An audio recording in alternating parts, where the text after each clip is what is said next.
Bonjour Olivier Marleix. Bonjour. Pensez-vous que les militants ou les sympathisants des Républicains y voient un peu plus clair ce matin sur votre stratégie pour la présidentielle après les universités d'été de rentrée qui se sont tenues ce week-end? Écoutez, elles ont été un très beau succès, ces universités d'été. Il y avait plus de 1700 jeunes. Ça fait longtemps, sincèrement, qu'on n'avait pas senti une belle ambiance. Donc, tous ceux qui ont participé, en tout cas, sont sortis gonflés à bloc.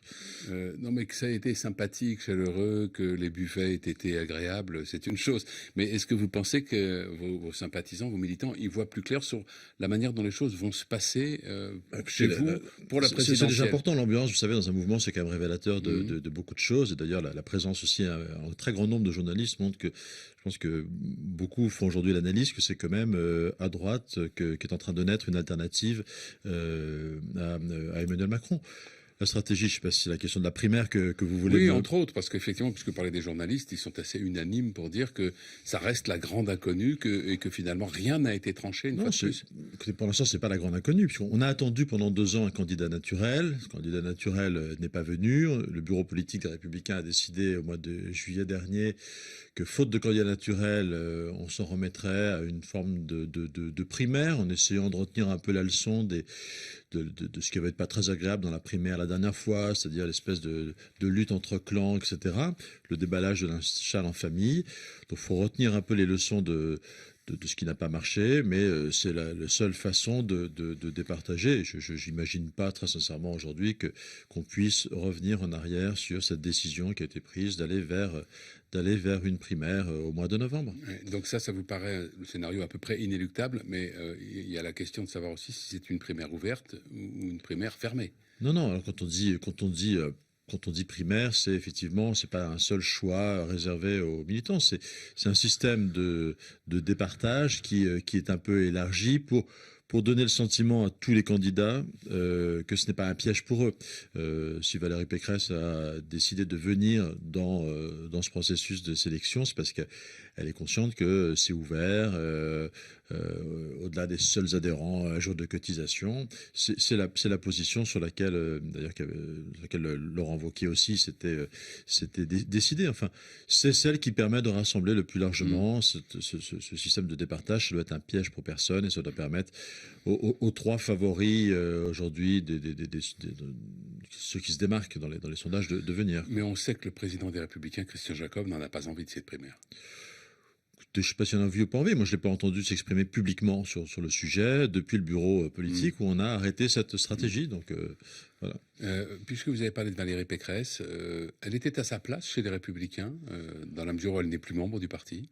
Écoutez, j'avoue que j'étais un petit peu étonné de la voir arriver, puisqu'elle n'est plus membre des Républicains et qu'elle est venue à un événement interne des Républicains qui était ces journées des jeunes Républicains. Bon, moi, je me réjouis que tous ceux qui nous ont un jour tourné le dos de manière plus ou moins sympathique reviennent vers nous. C'est plutôt une bonne nouvelle. Il ne manque plus que Xavier Bertrand. On a l'impression, Olivier Marleix, que la droite est un petit peu inquiète, voire un peu affolée par la perspective d'une candidature à la présidentielle d'Éric Zemmour. Est-ce que ça n'est qu'une impression? Oui, écoutez, moi je ne partage pas. J'entends ça depuis quelques jours. D'abord, il n'est pas candidat encore. Il faut avoir 500 signatures de maires pour être candidat, donc on n'est pas au bout du truc. Donc globalement, ce que ça m'inspire, c'est que l'élection présidentielle, c'est pas la nouvelle star, quoi. Et c'est pas parce qu'on a un talent qu'on doit être forcément candidat à l'élection présidentielle. Et je crois surtout que ça peut pas être le fait d'un homme seul. Pour prendre une comparaison plus que flatteuse qui pourrait plaire à Éric Zemmour, mais enfin, le général de Gaulle en 58, quand il revient, c'est pas un homme seul. Il fait attention à créer un mouvement collectif, à pouvoir s'appuyer sur une vraie force politique. Emmanuel Macron en 2017, ça n'était pas un homme seul. Oui, mais pour moi, c'est le contre-exemple. On a un homme seul qui se présente, qui arrive à se glisser dans les failles, les défauts du système, mais pour faire quoi? quoi?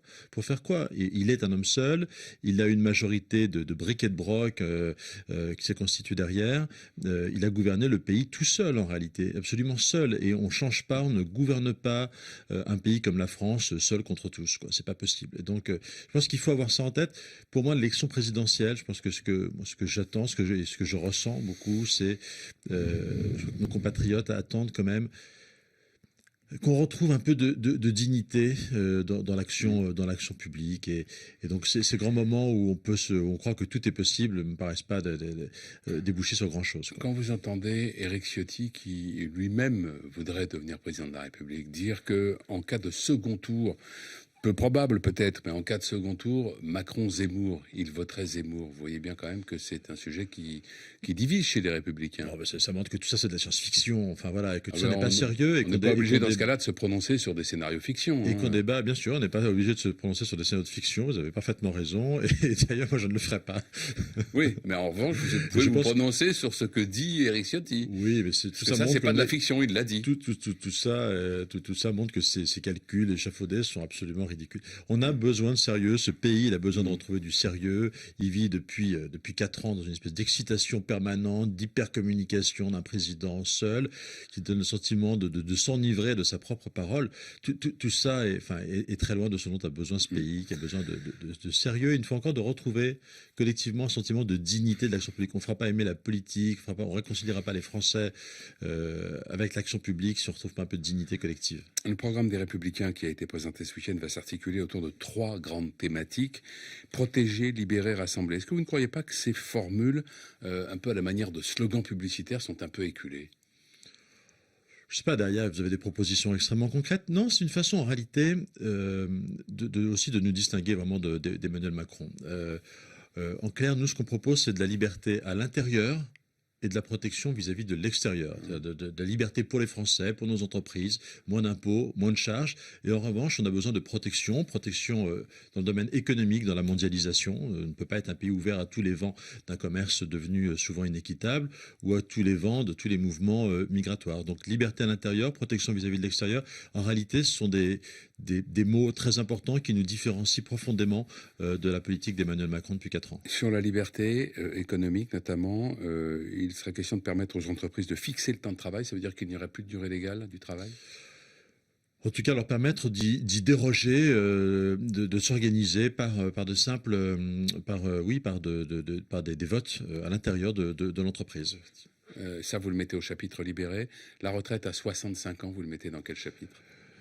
Eh bien, dans le chapitre rassemblé, c'est-à-dire que je pense que dans ce pays, il faut dans ce pays, il faut qu'on retrouve, qu'on travaille, qu'on se retrouve tous autour de la nécessité de recréer de la richesse, parce qu'on ne peut pas redistribuer de la richesse qu'on ne crée pas. Et donc, il faut travailler davantage dans notre pays. Toutes les comparaisons internationales le montrent. On n'est pas obligé d'arriver à 65 ans tout de suite. On peut faire déjà 1 an, ça sera déjà pas mal. Merci Olivier Marleix, bonne journée. Merci.